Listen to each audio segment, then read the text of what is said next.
The 2015 Dusi Canoe Marathon, brought to you by the KwaZulu-Natal Department of Sport and Recreation, Hansa and First National Bank. Day 2 of the Dusi Canoe Marathon takes the paddlers from Dusi Bridge down to the heart of the enormous Inanda Dam. It's a day of contrasts as they go through some of the biggest rapids in the entire race after the confluence, and then that flat 10-kilometre pull. It's very tough all the way to the finish. There's just half a minute between the top two, Andrew Burkett and Lance Kime. The racing should be red hot. In sharp contrast to day 1, day 2 dawned cool and overcast. Conditions ideal for racing for what is traditionally the toughest stage. Andy Burkett, with almost 30 seconds in the bank, nervous, knowing that so much can happen on the second stage. This was where he blew his race 2 years ago. Day 2 is almost 44 kilometres. The saddles portages and then some quick fire action just after the confluence with the Umgeni. Big rapids and some real demands all the way down to the Marianne Foley Causeway, the halfway point. The big portage over Ngomeni, then the big 3 rapids just on the other side. Then some testing rapids on the way down to Inanda Dam. So Andy Burkett gets underway 6 a.m. sharp with just under 30 seconds in the bank. Here's a man who knows how to paddle day 2, and he's going to be looking to erase the memories of 2013 as he takes off downriver. Plenty of popular support for Andy Burkett. Lance Kime taking off like a man possessed. 30 seconds, he knows he can close down. He's also acutely aware that it's Burkett that he's chasing at the moment, one of the top paddlers in the country. Sponello Kwela has to sit and wait. He has another minute at least before he is set underway by starter John Oliver. Sponello Kwela, a very popular figure in this particular valley, as he takes off to see if he can improve on his current position of 3rd. Setting off on the Dusi River, still carrying good water thanks to the Henley Dam release, as they head downriver through some fun early morning rapids to take them to the first of the 2 portages. An opportunity for Lance Kime to attack and try and narrow the deficit before the runners get out of their boats and start testing their running shoes. Andy Burkett is carrying 2 injuries, a niggle to his rib and a niggle to his ankle, something that Lance Kime might be able to take advantage of. But here goes Burkett up the first of those saddles portages. This cuts out 2 long U's in the river and makes for a much shorter passage between Pietermaritzburg and Durban, and Burkett is running brilliantly up the hill, showing no signs of discomfort from that painful right ankle. There he is jumping down the bank at the end of the first saddles portage. This is where he effectively puts in the boat pointing upriver, and he ferries across the river to start the second of those saddles portages. Andy Burkett now with the race firmly in his hand. He's a meticulous planner, and he will have measured day 2 in chunks and bites, and completing the first saddles portage comfortably will be the first box that he would have liked to tick. Jumps into his boat, and in no time at all he will be crossing the river onto the second saddles portage, affording himself a look over his shoulder to see where this man is, Lance Kime, the defending champion and the man who has the ability to erase a deficit of 30 seconds in the blink of an eye. So Burkett takes off on the second portage. Plenty of supporters and seconders along the way who will be cheering him, and Sponello Kwela will be getting just as much support. He goes charging downriver, a real star when it comes to running with the boat and dragging with it when it saves him time. It's up on the shoulder right now as he jogs down to the riverbank. Meanwhile, Andy Burkett is making great time as he winds his way down towards the confluence. Some narrow rocky channels here that you really need to research to make sure that you don't run high and dry up onto the rocks. Lance Kime trying to do his level best to keep the pressure on. And here's the view of the confluence with the Umgeni, and the grim news for the paddlers: there's no water basically coming out of Nagle Dam. So the Umgeni now being fueled by that water release from Henley Dam is going to be a low and technical day. Certainly more than your average summer flow, but not the normal Dusi flow that the paddlers have been spoilt with over the years. So the top 3 will have done their research. A lot of the races and the build-up have been done. It has Andy Burkett going into the washing machine. Great fast line down the left, slides over the big rock. This is a beautifully researched and executed line as Burkett continues this exciting stretch of river all the way down to Ibis Point. Meanwhile, Lance Kime's in all sorts of trouble. He almost goes over in washing machine, has to straighten that boat out, gets his act together brilliantly, rescues it superbly. That could have been overs cadovers for Lance Kime if he had taken a swim there. Sponello Kwela in 3rd as he approaches washing machine. You can see how shallow the shelves are in the approaches to washing machine. You don't want to lose boat speed. He's got enough going in. Takes 1 or 2 bounces, keeps the boat speed up, and he too slides over on the left. Slightly more sketchy line, but he gets away there clean. All 3 safely away. Now here's gauging wear. The paddlers often shoot it on the sides, but there's not enough water. Old Baldy looking down as Andy Burkett decides to take it on the right hand side here. There are nasty gabion baskets just underwater there, so you've got to take it really slowly to avoid damaging the nose of your boat. Burkett has picked a great line, a slight bump, and he's away clean. Andy Burkett ticking yet another box. Remember, he had trouble with his rudder here 2 years ago. Here comes Lance Keim, also into gauging weir, slightly more central line. Oh, a big bump on his nose, but doesn't seem to have picked up any serious damage there at all. So now, from the eye in the sky, let's have a look at Sponelo Kwela as he approaches the gauging weir. At this stage, the stopwatch says he's actually losing time on the front two. He's going straight down the middle. Manages to get away clean as well. Sponelo Kwela still staying in the hunt, while Tulani Mbanjwa, the last of the Fantastic Four, is approaching the takeout at the Willem Shoot portage. Gets out on these big granite rocks, the big granite rocks that typify the start of the Umgeni Valley, and he's going to portage around this monster, unrunnable rapid called Ibis Point. Meanwhile, here's Andrew Houston, the leading under-23, in 5th place as he heads to the portage at Ibis Point. There's a ferocious race for the under-23 title going on, and he's leading that at the moment, paddling brilliantly.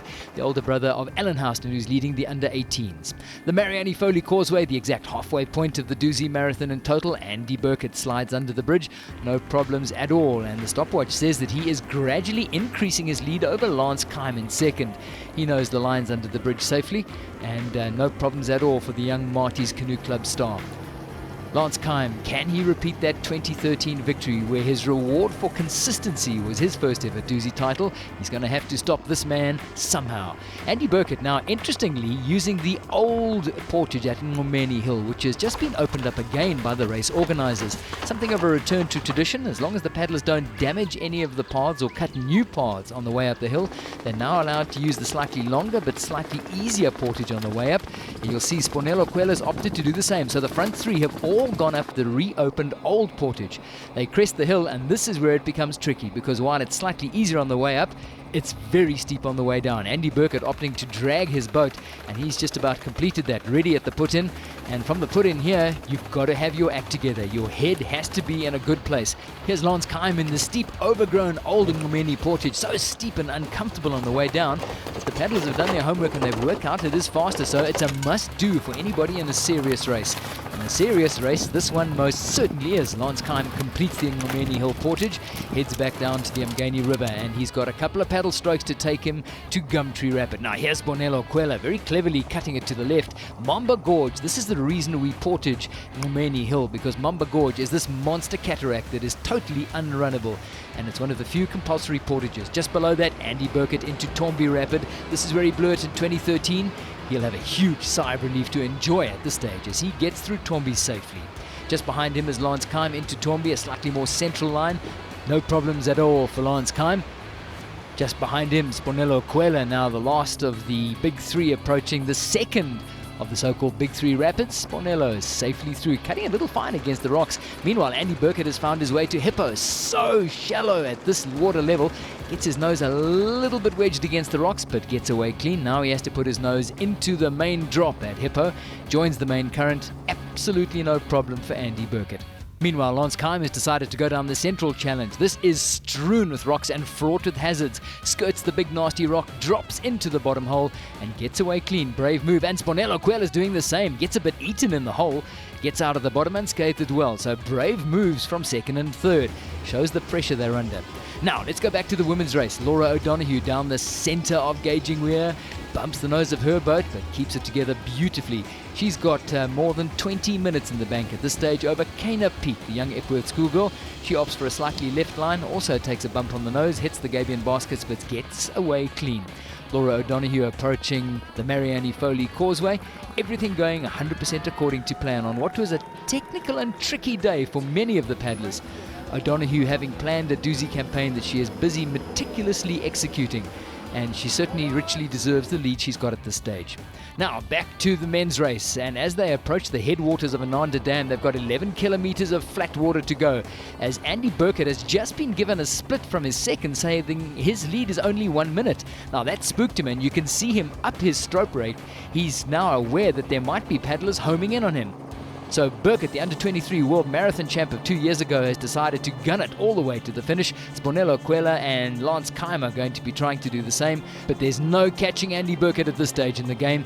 It's about a 40-minute paddle for him when he's going on all 6 cylinders. In Onderdam, a huge big curved affair which taxes the endurance, and the Fish Eagle will certainly warm the heart of the late Dr. Ian Player as the paddlers complete this tough stage of the longest stage of the Dusi Canoe Marathon. The finish awaits the champion of day 2 and the 4-time winner of this title in the past.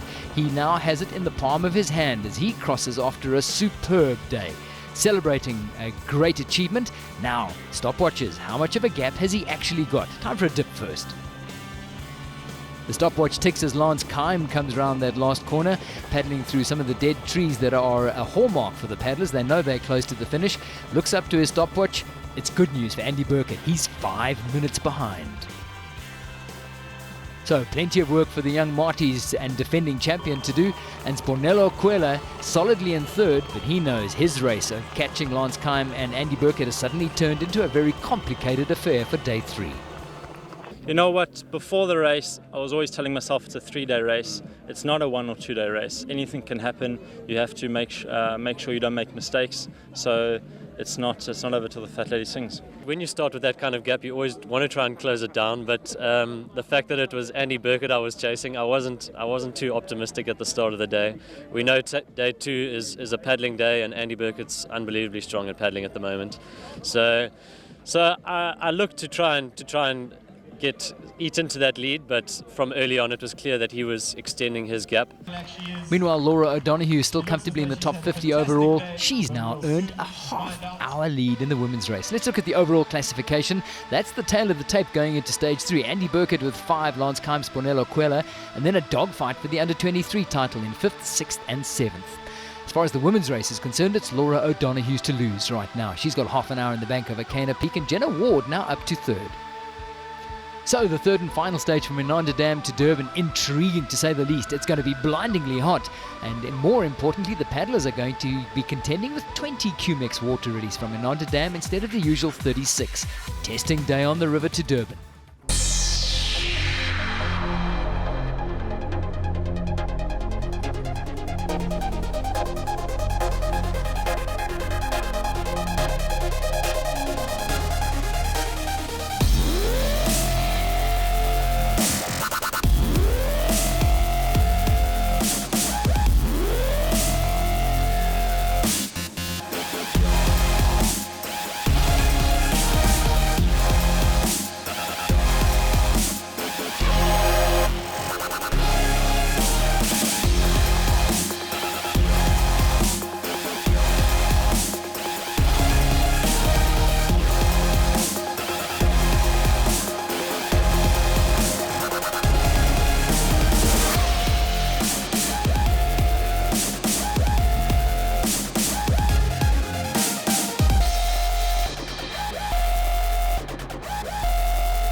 The 2015 Dusi Canoe Marathon, brought to you by the KwaZulu-Natal Department of Sport and Recreation, Hunsa and First National Bank.